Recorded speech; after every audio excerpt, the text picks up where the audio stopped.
Hoy nos hemos despertado con la triste noticia de dos nuevos asesinatos machistas, en este caso en Valladolid, donde una mujer de 44 años y su hija de solo 8 han muerto a manos de la pareja de la madre. El propio asesino confesó el crimen a un familiar que avisó a la policía y confirmó el terrible crimen. El detenido tenía antecedentes por violencia machista a otra pareja desde el año 2017.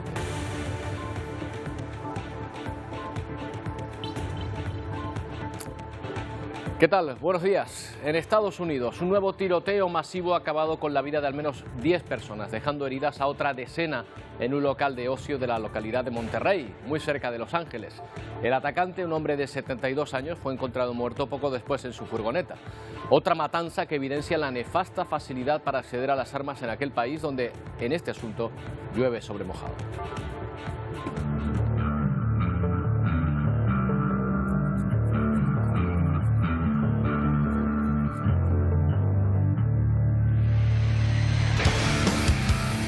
Por lo pronto, el arma utilizada era una pistola de asalto que probablemente estuviera incluso prohibida en el estado de California. El perfil del asaltante no era el de una persona violenta y se desconocen sus motivaciones. Se habla incluso de una discusión con su mujer. Lo cierto es que ante cualquier desequilibrio o instinto homicida, cualquier ciudadano tiene a mano la posibilidad de usar un arma en aquel país, teóricamente para defenderse, aunque la realidad nos indica que en buena medida las facilidades para usar armas las aprovechan sobre todo los agresores.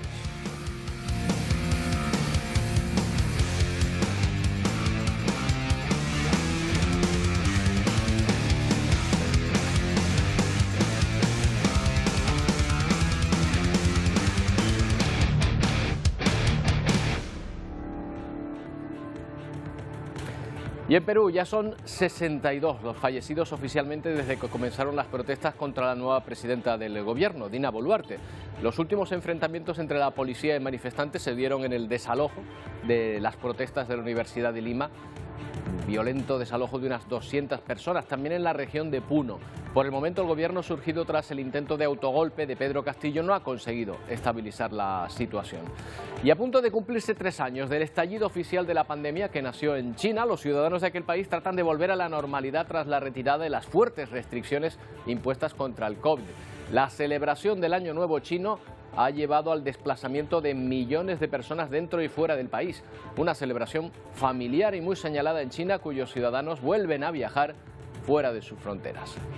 Y precisamente de la comunidad china es la mayoría de víctimas del último tiroteo en Estados Unidos. Celebraban el fin de año chino en un local cerca de Los Ángeles cuando un individuo la emprendió a tiros sin razón aparente.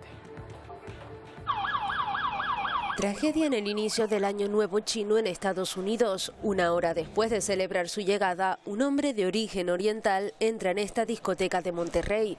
Allí comienza a disparar de forma indiscriminada, causando 10 muertos y una decena de heridos. Estos jóvenes dicen haber escuchado los disparos cuando paseaban cerca del lugar.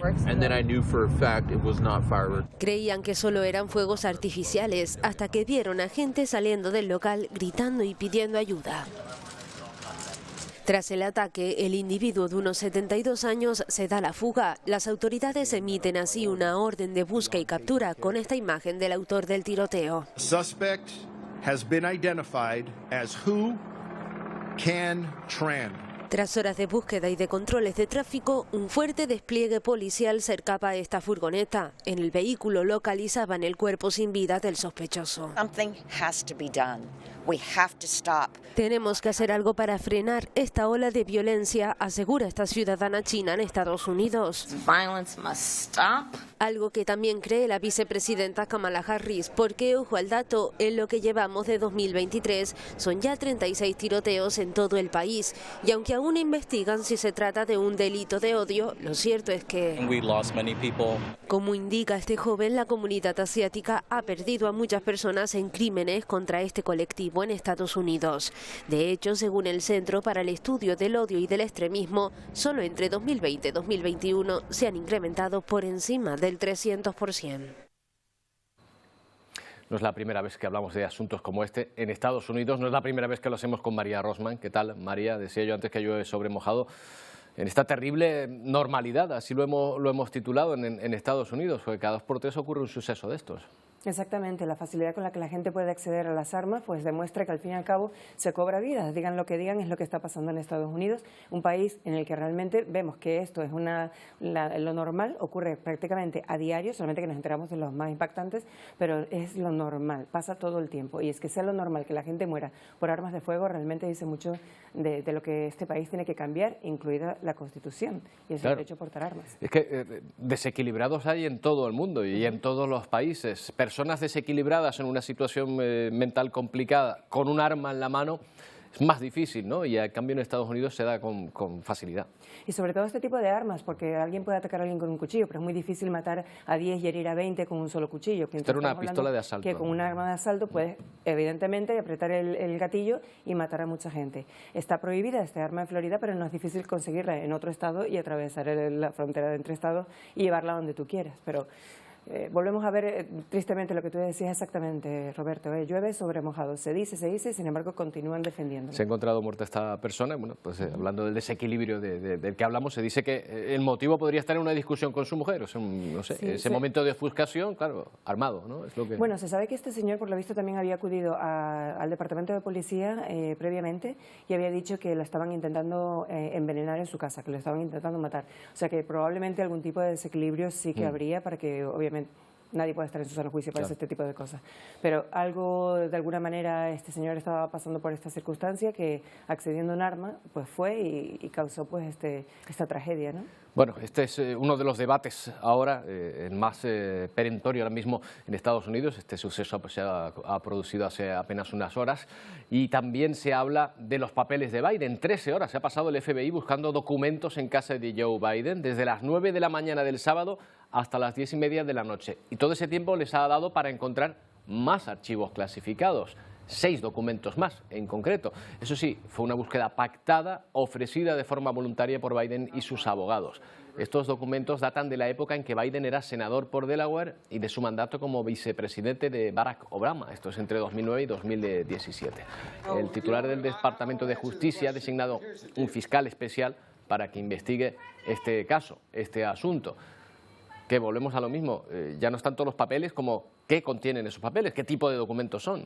Exactamente, habrá que ver qué documentos, porque pueden ser clasificados, pero no pueden ser documentos que no ponen en riesgo a la nación, o sí, realmente no lo sabemos. Definitivamente esto requiere una investigación a fondo, porque esos papeles estaban en una oficina en Pensilvania, luego otros papeles estaban en su casa en Delaware. O sea, hay que ver exactamente por qué este desorden, por qué este caos en cuanto a papeles, y que lo que significa que realmente se tenga este acceso y no se lleve un archivo, un control de dónde van a parar estos documentos, ¿no? ¿Por qué es tan importante esto, María? Porque no me refiero al contexto todavía, que todavía está por ver si se presentan las siguientes elecciones o no, y ahí habrá un contexto político importante, pero aquí a lo mejor, si la noticia fuese que un expresidente tiene papeles de cuando estaba en la Moncloa en su casa, pues a lo mejor no levantaría tanto escándalo, ¿no?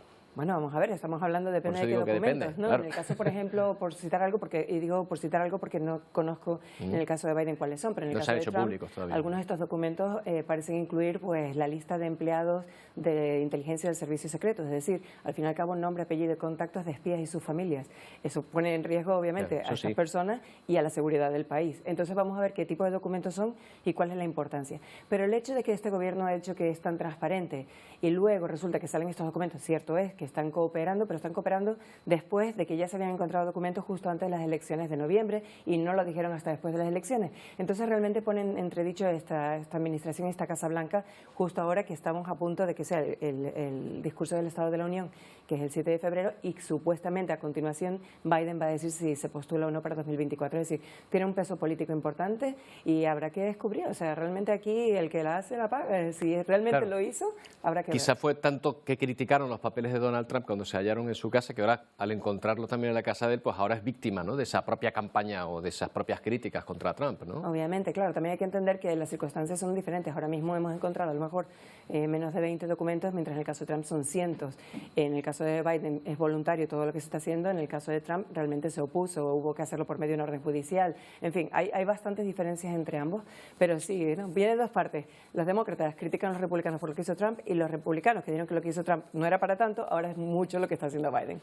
Hay otro debate, María, que sigue muy abierto en Estados Unidos, el del aborto. Ayer no era un día cualquiera, se cumplía medio siglo desde que el Tribunal Supremo lo declarara constitucional. Un derecho, por eso en el estado de Wisconsin hubo una marcha y lo ven para reivindicar este derecho que algunos consideran amenazado después de que el verano pasado la Corte Suprema derogara la doctrina. Al menos 13 estados están tramitando reformas para restringir el aborto, algunos directamente para prohibirlo. De hecho, también ayer, pero en la capital Washington, hubo manifestaciones, pero en contra. En este país los partidarios y detractores del aborto llevan ya medio siglo manifestándose. 22 de enero de 1973, 50 años atrás, una sentencia avaló el aborto como constitucional en Estados Unidos. Jane Roe, una mujer de Texas donde era ilegal el aborto, denunció al fiscal del distrito local, Henry Wade, alegando inconstitucional la ley antiaborto. And it was the same thing over and over. Su victoria en el caso consiguió algo inédito: abortar era legal en Estados Unidos. America can't tolerate it. Pero el movimiento pro vida trató de derogarla. It is my profound honor to be the first president in history to attend the March for Life. Y el 24 de junio de 2022, la Corte Suprema, con 6 votos a favor y 3 en contra, derogó la doctrina en vigor desde 1975. De esta manera, cada estado puede prohibir el derecho o protegerlo. Por el momento, 13 de los 50 estados han iniciado leyes para prohibirlo o restringirlo automáticamente tras desaparecer la histórica sentencia.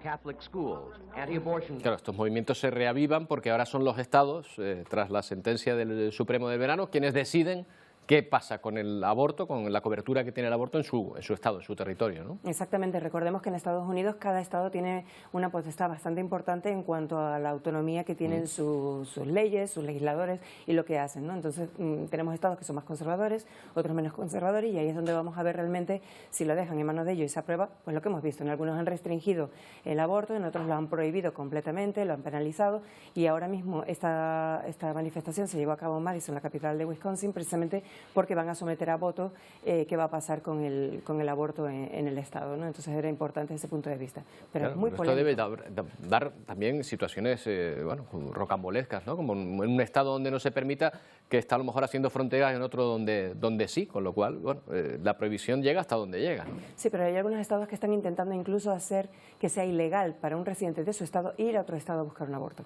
Es decir, que incluso te están prohibiendo lo que tú hagas en otro estado que no sea el tuyo. Y estamos viendo casos, desde personas que han tenido embarazos ectópicos y no se les permite, personas niños que han sufrido violaciones, niñas que han sufrido violaciones y no se les permite. En fin, esto es muy polémico en Estados Unidos, está muy dividido el país en cuanto a los derechos en ese sentido, y los más conservadores dicen que no es una cuestión legal, es una cuestión de defender la ley de Dios. Eso es lo que dicen. Claro, ahí hay posiciones que van desde todos lados, ¿no? Desde unas posiciones razonables a otras posiciones extremas, me imagino que en ambos lados. Pues seguiremos atentos a estos 50 años debatiendo en torno a este tema polémico, María. Pues imaginamos que ahora, con el tema abierto, pues de nuevo volvemos a hablar de ello. Muchas gracias. Un placer estar aquí. Bueno, y vamos ahora hasta el vecino México, donde también tristemente parece acostumbrarse a un grado de violencia sorprendente aquí en Europa. Ayer domingo 6 personas fueron asesinadas, entre ellas 2 menores en Veracruz. Miren cómo quedó el vehículo tiroteado. No se sabe mucho de este suceso aún, solo que se tiroteó ese vehículo en una carretera cercana al aeropuerto de esa localidad. Se sospecha que pudo ser obra de sicarios. Todos los fallecidos viajaban en el mismo vehículo, excepto uno que fue alcanzado en otro coche.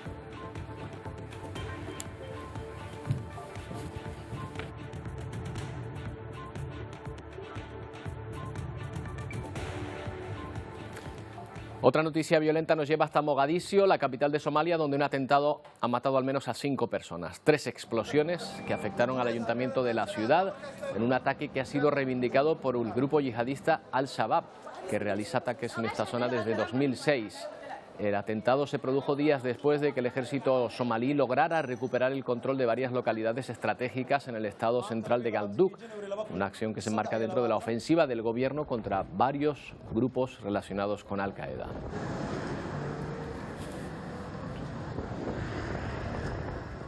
Y en Ucrania, nuevos ataques en la región de Donetsk, con importantes bajas para el ejército de Putin. La Guardia Nacional de Ucrania ha hecho públicas estas imágenes aéreas, en las que se observa a los soldados rusos, los van a ver enseguida, caminando hacia un edificio en busca de refugio. Ahí los ven. Este movimiento de Zelensky y de sus tropas es relevante porque esta es una de las regiones que Rusia se anexionó ilegalmente hace meses. Las tropas ucranianas se afanan en defender sus posiciones porque un progreso ruso en esta región les permitiría tomar Bakhmut fácilmente.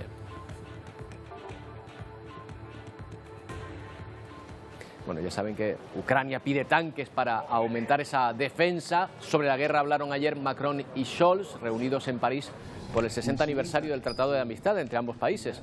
El presidente francés no descarta enviar tanques a Ucrania unilateralmente. El canciller alemán, por su parte, ratifica su apoyo financiero, humanitario o de armamento, pero no de tanques, en medio de las presiones sobre Berlín para el envío de los Leopard 2 que reclaman de Kiev. Alemania no cede, pero ha cambiado algo su discurso referente a los tanques que tienen otros países. Dice que no se va a oponer a que Polonia ceda los suyos. ¿Y qué dice Polonia? Bueno, pues que va a hacer esa petición o que la está tramitando y que pronto se conocerá. Por cierto, que Alemania ha anunciado en esta reunión que se une al corredor de hidrógeno verde entre Barcelona y Marsella, un proyecto también en el que también participan Portugal y España, además de Francia. Ese gasoducto espera que llegue también hasta Alemania en el año 2030 y permitirá llevar el 10% del consumo de la Unión Europea de esta energía. Se estima que el 20% de toda la energía de Europa será hidrógeno renovable para esa fecha. Bueno, pero de vuelta a Ucrania, encuentro entre el ex primer ministro británico Boris Johnson y el presidente ucraniano Zelensky. Johnson, considerado prácticamente un héroe allí en Ucrania, y lo ven estrechándose la mano. Un honor para Johnson, el honor es suyo, dice Zelensky. Buena sintonía con el ex premier británico, que fue uno de los primeros en apoyar incondicionalmente a Ucrania tras la invasión de Rusia.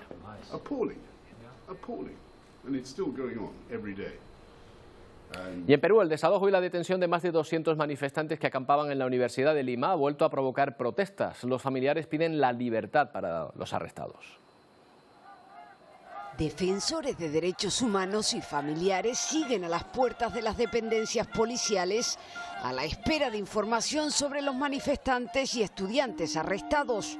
Si algo le pasa, si algo sucede con ellos, nos levantaremos en armas. ¡Libertad! ¡Libertad! ¡Libertad! Son jóvenes estudiantes y también personas del pueblo, ¿no?, que trabajan el campo y vinieron a reclamar su justo derecho. Escudo en mano, la policía ha vuelto a responder con gases lacrimógenos y disparos para dispersar a las masas. El cuerpo a cuerpo entre los manifestantes y las fuerzas de seguridad deja nuevos fallecidos. 62 desde que comenzaran las protestas en la calle, entre ellos varios policías. ¡Por favor, denuncien! ¡Están disparando! En la región de Puno también se han vivido escenas de represión con un fallecido y numerosos heridos por armas de fuego. Invito a pregare perché cessino gli atti di violenza in Perù. En su rezo del Ángelus en la Plaza de San Pedro en Roma, el Papa Francisco ha pedido detener la violencia y emprender el diálogo. No a la violencia, venga de donde venga, no más muertes. Para este martes hay convocadas nuevas marchas en el país andino. Y la desgracia se ceba con un país que lleva años en guerra, Siria. 18 personas, entre ellas 9 niños, han muerto al derrumbarse un edificio por filtraciones de agua. Ha ocurrido en Alepo, la segunda ciudad más importante del país. El edificio se desplomó mientras los residentes dormían. Esos son los escombros, eso es lo que queda de ese edificio habitado por 7 familias, en total 35 personas. Los bomberos siguen buscando desaparecidos.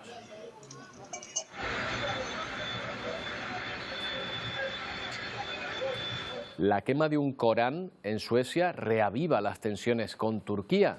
La quema fue transmitida por las redes sociales y autorizada, al principio, por Suecia, pese a las presiones de Turquía. La persona que lo quemó es un político danés líder de un partido marginal de extrema derecha. Las autoridades suecas han condenado el incidente, pero el gobierno turco lo ha calificado como delito de odio. Ha cancelado incluso la próxima visita del ministro de Defensa sueco al país turco. Recuerden que está en juego el ingreso del país escandinavo a la OTAN. Solo se opone por el momento Turquía. Y el gesto del ultraderechista Rasmus Paludan ha tenido réplica en Turquía, en Estambul. Ahí son las imágenes. Nos muestran a ciudadanos frente al consulado sueco prendiendo fuego a una bandera de ese país. En Ankara la multitud dejó una ofrenda floral negra frente a la embajada con la inscripción de alto a la islamofobia.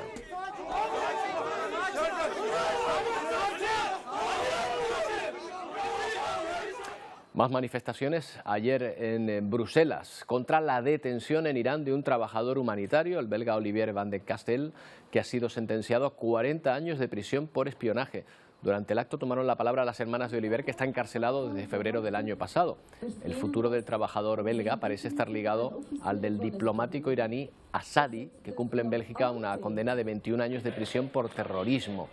Al parecer, la intención de Irán es detener a esta persona, acusarla de espionaje e intercambiarla por el terrorista iraní.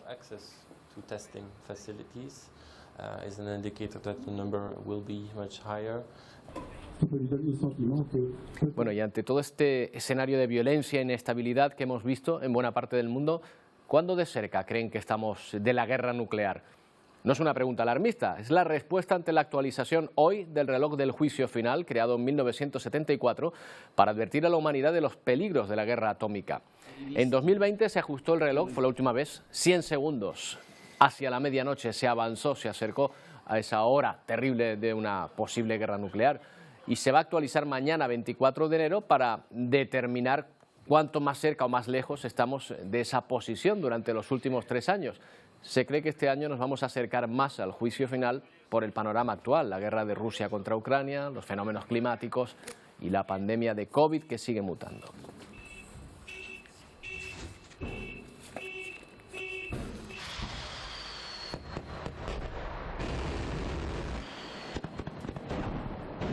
Bueno, cambiamos de tema y de tono, que ya va siendo ahora estas horas de la mañana. En China están de enhorabuena, están de fiesta porque comienzan su año nuevo. Como todo en este país, las vacaciones incluso son a lo grande. Las autoridades chinas calculan que su sistema de transporte ha sido usado por 560 millones de personas en este festival de la primavera. Eso es un 47% más que en las fiestas del año pasado. Esa cifra solo hasta el viernes. Este festival dura 40 días, empezó el 7 de enero, así que espera que sean todavía millones los que usen las estaciones y aeropuertos. Bueno, desplazamientos en el interior de China, pero muchos aprovechan también para salir del país. Esto es Bali, en Indonesia. Hay un vuelo directo desde China que los conecta por primera vez con este destino en 3 años, debido a la pandemia del COVID. Al menos 210 personas iban a bordo de ese avión. El 8 de enero el gobierno chino levantó las restricciones por el COVID-19. Indonesia tiene como objetivo llegar a los 250.000 turistas chinos este año.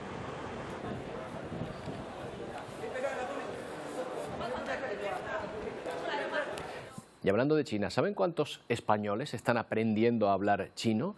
Por muy difícil que parezca incluso leerlo, existe una gran oferta en nuestro país de escuelas de chino al que acuden estudiantes, tanto como si tienen ascendencia o no. Lo cierto es que el idioma es todo un atractivo cultural para estos alumnos. Según los últimos datos de la sección de educación de la Embajada China en España, aproximadamente 50.000 personas estudian chino en este país. Min lleva 8 años dando clases de chino durante el fin de semana en escuelas de Cataluña.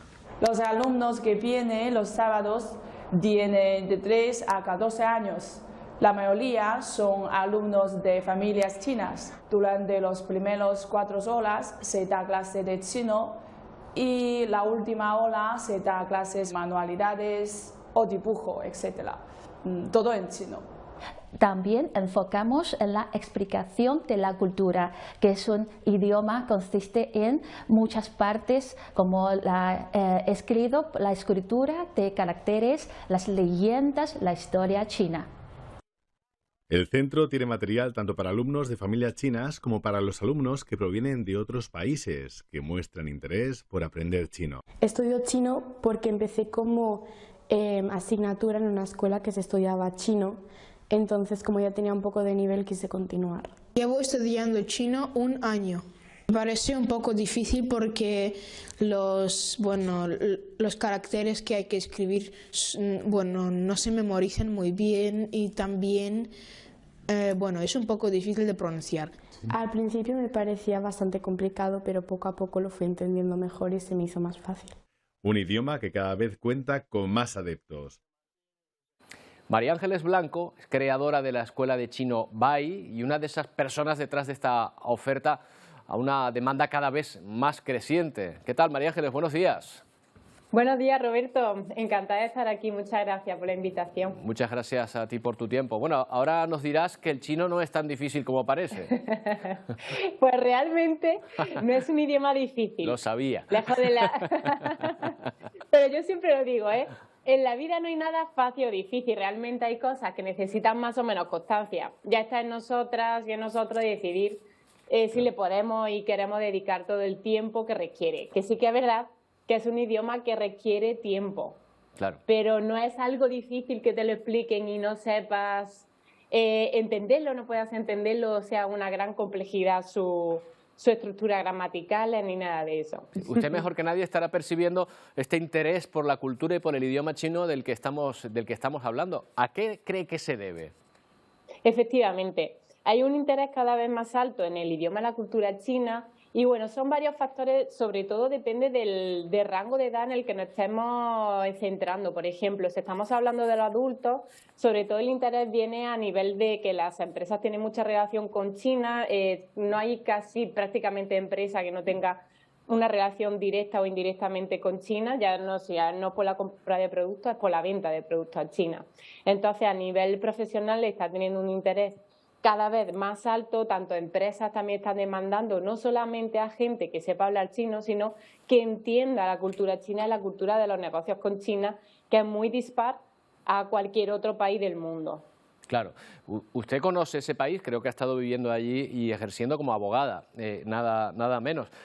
¿Qué es lo más difícil de trabajar allí según su experiencia? ¿El idioma o a lo mejor adaptarse a una forma de pensar distinta a la nuestra? Bueno, realmente ningún extranjero puede ser abogado en China porque se puede hacer como mucho asesor legal. Sí que es verdad que yo estuve estudiando Derecho Chino allí, una vez que ya era abogada aquí en España, y estuve en uno de los mejores despachos de Shanghái, y eso, los extranjeros como mucho tenemos opción a ser asesores legales. Digo, para aclarar esa parte, para que nadie vaya con la intención de ser abogado en China, porque realmente se llevaría un chasco.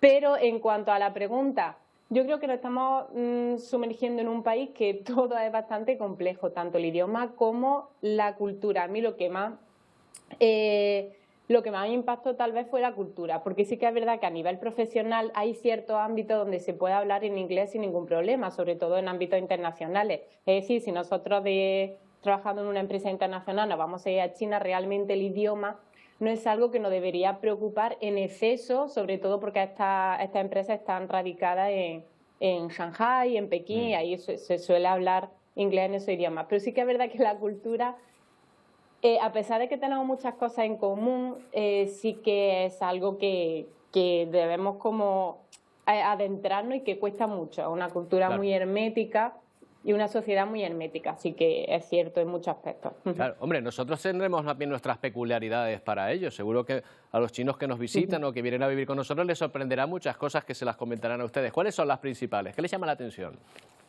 A ellos lo que me comentan mi amigo y compañero, lo que más le llama la atención, sobre todo a nivel cultural, es los tantísimos días de fiesta que tenemos, porque mira, aprovechando la entrada del Año Nuevo chino, ellos solamente tienen como 2 semanas, no todos ellos, porque es una semana oficial, pero 2 para sobre todo estudiantes, ya es cuando aprovechan para irse a sus ciudades, a sus pueblos, a visitar a su familia, por eso hay tantísima movilización en estos días, la mayor en todo el mundo.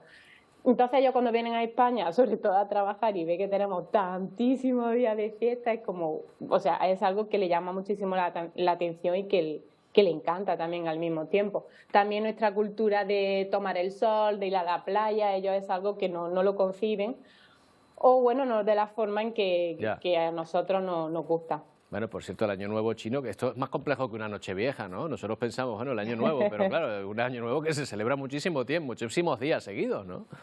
Realmente la celebración es una noche donde se juntan toda la familia, pero sí que de vacaciones, días no laborables, sí que lo tienen durante 1 o 2 semanas. Y claro, es que menos tiempo sería un poco impensable. Las distancias en China son enormes, China es más grande que Europa, entonces hay mucha gente que para ir a visitar a sus padres o a su familia tiene que hacer 2 días o incluso 3 de viaje. Claro. Claro, Sí. es un país inmenso. Bueno, María Ángeles, Pero es pues, muy interesante. bueno, pues ya sé que un par de añitos puedo aprender chino perfectamente, ¿eh? Con un poquito de intención. Bueno, a lo mejor un poquito más, ¿eh? Pero sí que es verdad que... Y en mi caso, Pero sí que es accesible. en mi caso ni te cuento. Muchas gracias, María Ángeles, y feliz año nuevo Muchas gracias chino. a vosotros. Y feliz año nuevo chino, Zaijian, bye bye. Bueno, pues hablamos de otro asunto. Nos vamos hasta Valladolid. Una mujer de 44 años y su hija de tan solo 8 han sido asesinadas por la pareja de esta. El detenido habría confesado el doble crimen a su cuñado, quien alertó a los agentes. Al arrestado cuenta con antecedentes por violencia machista. En estos momentos permanece ingresado en un hospital después de autolesionarse tras cometer los asesinatos. Atención, porque la mitad de los asesinos machistas de este 2023 tenían antecedentes también. Bien hacia la propia víctima, hacia parejas anteriores, estaban incluidos en el sistema Biogen. En lo que va de año, 6 mujeres han muerto en manos de sus parejas o exparejas. 4 casos ya confirmados, a los que se suma este de Valladolid y al que habría que sumar un caso en investigación ocurrido el martes en Lérida.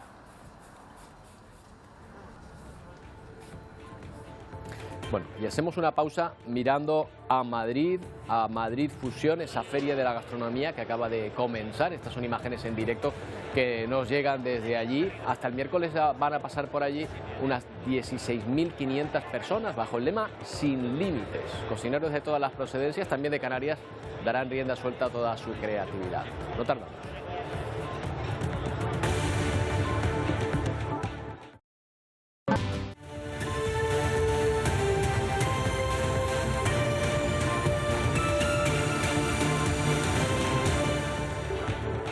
Bueno, en Madrid van enlazando una feria con otra. Culminado Fitur, ahora cogen Madrid Fusión, que arranca hoy en una nueva edición. Van 21 para mostrar lo mejor de la gastronomía contemporánea. Allí está Silvia Mascareño. ¿Qué tal, Silvia? Buenos días.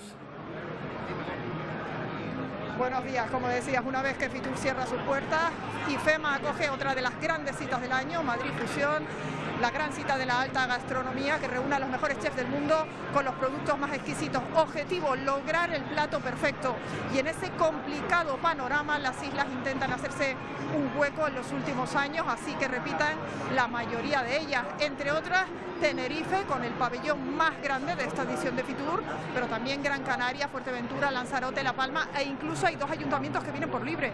Ingenio en Gran Canaria y Los Realejos en Tenerife. Y es que todas las instituciones son conscientes de la importancia de ofrecer una buena mesa para atraer a un turista que es cada vez más exigente. Así que estos días, desde hoy hasta el miércoles, veremos por aquí promocionar no solamente nuestros productos más singulares, gofio, papas, vinos y también miel, sino también trabajar algunos de esos jóvenes chefs que están empujando fuerte en las cocinas de las islas, porque como decimos, todas las islas son conscientes de la importancia de ofrecer una buena gastronomía y por eso estarán desde hoy y hasta el próximo miércoles aquí en Madrid Fusión. Oye, Silvia, ya sé que en Madrid Fusión no es solo cocinar, no es solo comer, hay muchísimas cosas alrededor, pero no sé si ya empiezan a notarse algunos olores, porque hay cosas, ¿no?, que sí que se van preparando allí. Sí, ya se nota que están calentando los fogones, aunque todavía es pronto. Hemos asistido a algunas catas de productos, pero están calentando todavía los fuegos porque los concursos, los famosos concursos de Madrid Fusión, concursos entre otros, en el que este año vamos a tener protagonismo porque hay un concurso de cocina con mojo, todavía no han comenzado. Nosotros estaremos aquí desde hoy y hasta el próximo miércoles para contarles todos, porque como decimos, es importante no solamente promocionar a esos jóvenes cocineros de las islas, sino también nuestros productos. Y ahí Canarias tiene mucho que decir con productos kilómetro cero. Cocina con mojo, eso ya son palabras mayores. Gracias, Silvia. Buenos días. Buenos días. Hablamos con Javier Muñarris, es periodista gastronómico. ¿Qué tal, Javier? Buenos días. Hola, buenos días, Roberto. Encantado de estar en vuestro programa. Gracias por acompañarnos. Bueno, la suya es una labor difícil, además al frente de un blog, porque en esto de comer todos somos expertos, ¿no? Bueno, yo creo que todos somos expertos, pero es como ser entrenador de fútbol, ¿no? Todos damos nuestra opinión, bueno, unas más acertadas que otros, no sé yo en realidad. Lo bueno de esto es saber comer y saber contarlo. Oye, le estaba diciendo a Silvia que en Madrid Fusión evidentemente es gastronomía, pero hay muchísimo más alrededor, dentro de la oferta hostelera, de restauración, de oferta gastronómica, de innovación, ¿verdad? No son solo recetas. No, no son solo recetas. Lo bueno de Madrid Fusión y de cualquier congreso gastronómico, yo creo que al final lo que se convierte es en un crisol de todas esas cocinas que a diario cada cocinero, cada jefe de cocina, cada chef, cada ayudante de cocina, todas las mañanas elabora en la soledad de los fogones de su restaurante. Poner todo eso en común y convertir esas técnicas, esas recetas, esos productos en hacer un camino común que es por donde va a avanzar la gastronomía en los próximos meses. Ese probablemente para mí es el mayor logro de estos congresos gastronómicos como en Madrid Fusión. Y una cosa muy importante es que la gastronomía sirva como nexo de unión, porque cuando uno ve las noticias o los periódicos a diario parece que todo está destinado a separarnos, la política, las guerras. Al final la gastronomía, lo grande que tiene es que yo creo que a estas horas a cualquier madrileño, andaluz, leonés, le apetecería y lo daría todo por tomarse unas papas con mojo picón y uno de esos vinos fabulosos que tenéis en Canarias. Tengo un amigo que dice que él, más que de la España de las autonomías, es de la España de las denominaciones de origen. Va un poco en esa línea que dice, ¿no? Estoy plenamente de acuerdo, No sería mala forma de organizarlos. Lo cierto es que algunos se preguntarán, bueno, tanta importancia para la gastronomía. La gastronomía es desde hace años ya un importante reclamo. Hay gente que se mueve de un lugar a otro por el atractivo de la gastronomía. Sí, exactamente. Se ha convertido en un motivo turístico que muchas veces es el principal motivo turístico. Gente que elige el destino donde va a ir un fin de semana o donde va a ir la Semana Santa por precisamente buscando restaurantes, buscando recetas y buscando productos. Para mí eso me parece, entiendo que haya mucha gente que lo que le apetezca ver una pirámide o un museo, pero también entiendo que haya mucha gente que lo que realmente quiera es probar cierto pescado o conocer las carnes de una zona o los vinos de Canarias. Ahí, ¿con quién competimos, Javier? ¿O en qué lugar está España en este sentido del atractivo gastronómico respecto a otros países? Yo creo que España tiene un atractivo gastronómico indudable. La dieta mediterránea, al fin y al cabo, aparte de ser una dieta riquísima, es una dieta muy saludable, pero bueno, que no hay que desdeñar otras gastronomías. A mí, por ejemplo, no sé, la gastronomía mexicana, la gastronomía peruana o la gastronomía japonesa, me parece que no tienen nada que ver con la gastronomía española, pero son igualmente fantásticas. ¿En qué se ha avanzado más en los últimos años? ¿En formación, quizá, de los profesionales alrededor de la mesa, alrededor de la gastronomía y de la hostelería? ¿O en el producto, en la innovación de productos y nuevas formas de cocinar y de presentar? ¿En qué crees? Pues yo creo que es un todo. Por un lado, en la profesionalización en el conocimiento de los profesionales, en el producto, evidentemente, porque sin producto es muy difícil que haya gastronomía, por mucha técnica que se aplique. Y una cosa muy importante, en el conocimiento también del comensal, del cliente, que al final cada vez es más exigente y eso provoca que la gastronomía cada vez mejore más. Porque cuando alguien se sienta en una mesa y sabe lo que va a pedir y exige una calidad, eso hace que la gastronomía cada vez sea más sobresaliente. Bueno, pues ahí está, Madrid Fusión, que comienza este año. Vamos a ver las novedades, se las iremos contando. Gracias, Javier, por habernos dado un poquito una pincelada de cómo está el panorama gastronómico en este sentido. Gracias. Muchas gracias, Roberto, y un fuerte abrazo. Un saludo.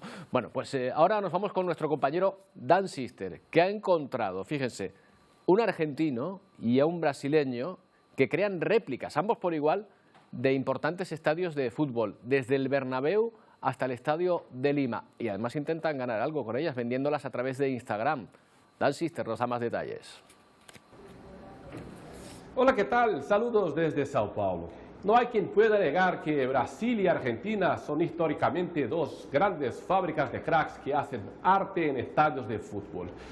Viajé hacia Mojitas Cruzes, justamente la ciudad donde nació Neymar, y conocí a otro compatriota que también ha encantado a los hinchas.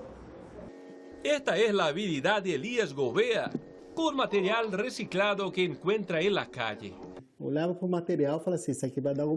Dice que empezó a mirar una pieza cualquiera de madera o plástico y pensó en qué podría ser útil. El brasileño es portero, no de un equipo de fútbol, sino un conserje de una organización que ayuda a niños excepcionales. Ya hizo casi 100 maquetas, como la del Signal Iduna Park del Borussia Dortmund de Alemania. No hay preferencia por ningún club, basta que el hincha se lo pida a través del Instagram.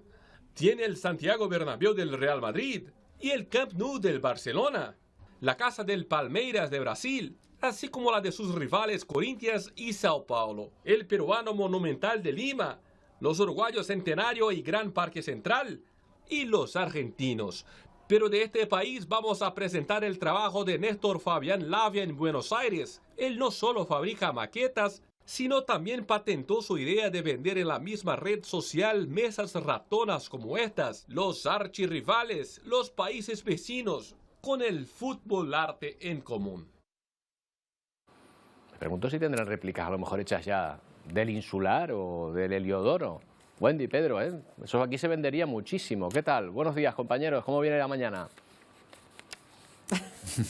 Sin ¿Qué duda. tal? Buenos días, Roberto. Muy buenos días, Roberto. Pues bueno, hoy vamos a arrancar, lo cierto, con un programa bastante cargadito, bastante variadito. Hoy en Ponte al Día, pues vamos a poner el foco en el turismo, porque conocemos datos que están sobre la mesa. 2022 cerró con un 4% menos de visitantes en comparación al año 2019. Sin embargo, aunque esto pueda parecer un mal dato, escuchen bien, contrasta con la cifra del gasto de todos esos visitantes en Canarias, que superó los 17.000 millones de euros. Ojo, entonces, claro, nosotros nos preguntamos si puede ser que se haya recuperado esa actividad turística, cuáles son las previsiones para el 2023. Vamos a abordar toda esta situación con nuestro economista de cabecera, Jonathan Márquez, que hoy nos visita, y además más asuntos. Bueno, más asuntos, también hablaremos de turismo, pero en concreto de esos atentados contra nuestro patrimonio, contra el medio ambiente. Seguramente recordarán hace unos meses unos visitantes que se colaron en el Oasis Wild de Fuerteventura, o aquellos que hicieron carreras en un quad en una zona protegida de la Isla de Hierro, entre otros que lamentablemente han tenido lugar. Bueno, pues el último, un grupo de visitantes que pasó la noche en un volcán majorero, se grabaron y dejaron el lugar en unas condiciones lamentables. Nos preguntamos qué está pasando con algunos que nos visitan aquí a las islas, que llegan aquí a las islas. Hay que aumentar la vigilancia en estos espacios protegidos. Lo vamos a abordar evidentemente con autoridades y con voces expertas en este sentido. Esto es tan solo un resumen. Si quieren más, ya saben que tienen que quedarse aquí en Televisión Canaria, que comenzamos ya mismo a las 2 en punto. Hasta ahora. Hasta ahora. Hasta ahora, compañeros, como siempre, atentos a Ponte al Día. Ahora vamos a contarles la historia de varios bañistas atacados por pirañas. Bueno, esto es una historia de terror para cualquier persona que se meta en el agua, ¿verdad? Ha ocurrido en San Pedro, en Paraguay. En concreto, se trata de usuarios de un popular balneario que han tenido que recibir atención hospitalaria, incluso por las heridas de estos animalitos. Una mujer identificada como Rosa Benítez sufrió heridas graves en los dedos de sus pies tras ser mordida por pirañas cuando se bañaba en las aguas del conocido lugar turístico de Santa Rosa de la Guaraí, Laguna Blanca. Este no sería el único caso reportado en el año. Según datos, habrían otras 5 víctimas. La sobrina de una de las afectadas explicó que fueron para refrescarse en el balneario Laguna Blanca y en un momento dado fueron atacadas por pirañas. Nos fuimos para relajarnos un poquito en Laguna Blanca, es un lugar hermoso, pero lastimosamente nos encontramos con la sorpresa de que hay pirañas, porque le atacó a mi tía Rosa. Heridas graves. Tiene heridas graves, los dos, ambos lados. La situación genera preocupación en los propietarios del sitio turístico y también de los pobladores de la zona. Bueno, y de un animal que alimenta nuestras pesadillas marítimas o marinas a otro. Un matrimonio de buceadores japoneses ha conseguido grabar un calamar gigante en la bahía de la ciudad de Toyoka. Miren qué ejemplar, ¿eh?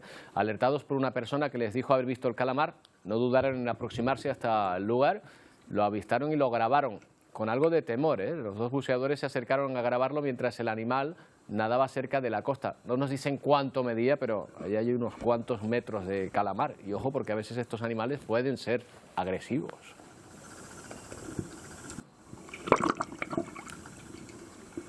Bueno, lo cierto es que no suelen estar tampoco en la superficie, tan cerca de la superficie. ¿Qué tal, Emilia? Buenos días. ¿Qué tal? Mejor, Buenos días, mejor que Roberto. se queden Mejor que abajo, se queden ¿no? en las profundidades abisales, mejor. En las profundidades, la verdad es que sí. Bueno, y vamos a hablar de algunas imágenes llamativas que nos está dejando el cielo y el suelo. Pues sí, vamos primero con las del cielo, porque mira, Roberto, la semana pasada los meteorólogos del Centro Nacional de Meteorología de Huracanes estaban muy pendientes de una borrasca, de una posible formación borrascosa con apariencia sospechosa, y la vemos de qué, de huracán, parecía auténticamente un huracán.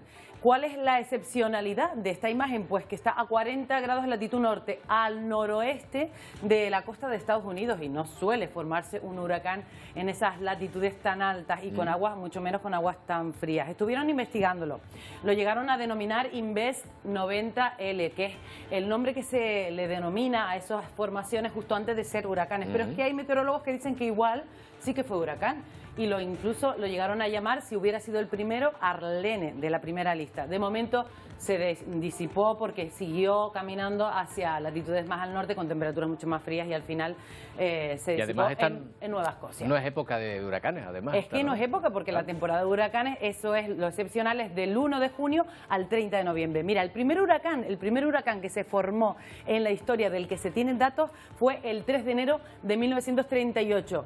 No había datos satelitales, pero este sí, que fue justamente después, en 1954, fue el huracán Alice. Se formó el primero documentado. De todo fuera de temporada, en enero, porque lo excepcional es que se formen fuera de temporada. Claro. En enero es casi imposible que se forme un huracán. Pues no ha sido el último. Este Alice, por ejemplo, se formó en las Islas Vírgenes Británicas, y luego ya ahí se fue hacia el centro del Atlántico y se fue deshaciendo. Apenas causó grandes daños. Dieron reportes de los barcos, porque imagínate, en aquella época pues casi no se podía hablar de datos satelitales. Y el último, ¿sabes cuándo fue? Pues 80 años después, en el 2016, es este que vemos aquí. Bueno. Es el huracán Alex, que se formó justo debajo de nosotros, porque tú sabes que los huracanes salen de la costa de Cabo Verde hacia el Atlántico. Se formó debajo de nosotros, se fue hacia las Azores, y ahí también fue perdiendo, pasó a unos 200 kilómetros de las Azores, pero fue perdiendo bastante intensidad y pocos daños causó, con vientos de más de 130 kilómetros por hora, eso sí, pero bueno. No sería huracán, pero se le parece, ¿eh? La foto se le parece. No, este es huracán. Este sí que es huracán. Vale, ya decía yo, digo, Alex, se parece bastante. Es el formado en 2016. Pero es que el anterior fue 80 años antes, imagínate. Están siendo la pregunta que está en el aire ahora, ¿cuál es? ¿Están siendo más frecuentes los huracanes fuera de temporada? Bueno, pues habría que analizarlo, porque eso tiene mucho que ver también con la temperatura del mar. Los huracanes se suelen formar con temperaturas de más de 26 grados, y por ahí en esa zona teníamos 22. Así que es el debate que está entre los meteorólogos. Y mira, hablando de huracanes, hablando de vientos, ¿a qué no sabes lo que ha aparecido en Costas Canarias? A ver, sorpréndeme. Pues mira, te lo voy a enseñar, porque no es la primera vez que aparecen, por ejemplo, en las costas de Cádiz están apareciendo, pero es que este que vamos a ver es un frailecillo, ¿verdad? Es como, tiene cierta apariencia con un pingüino, es una ave marina, y ha aparecido en la costa norte de Lanzarote. Lo ha encontrado concretamente José Manuel Caballero, es un trabajador de la conservación de la biodiversidad, y ha aparecido justamente en esas cosas. Suelen aparecer muertos, porque estos aves vienen, date cuenta, de zonas como del Atlántico muy al norte, con temperaturas de agua muy frías en Groenlandia. Pues imagínate, ha aparecido uno vivo al norte de Lanzarote, es un hito. Y él dice también en su publicación que, ojo, cuando se encuentren con aves como esta, lo primero que hay que hacer es no perseguirlos, no cogerlos, y llamar al 112 para que ya se encarguen los medio ambiente de rescatarlo y devolverlo o curarlo, porque básicamente suelen llegar en estados muy lamentables. Es muy curiosa la imagen. Igual lo ha traído los huracanes estos famosos, bueno, o los no huracanes, todos estos vientos que están soplando tan fuertes, ¿no? Dicen los expertos que pueden ser los vientos de las profundas borrascas que han afectado al norte de Europa los que lo han traído hasta ahí, y no será el último probablemente. Aquí ha llovido este fin de semana, o llevamos una semanita con bastante lluvia. ¿Qué va a pasar en esta que iniciamos, Emilia? Pues sí, decían el otro día, me hacía mucha gracia, porque decían, ha llovido durante toda una semana, pero es la lluvia buena para las papas, Roberto. Sí, la lluvia la que van papando, ¿verdad? Sí, las papas negras. Es la lluvia buena para las papas. Vamos a ver la imagen de satélite, porque esta semana no vamos a tener tanta lluvia, pero sí vamos a seguir con un tiempo invernal.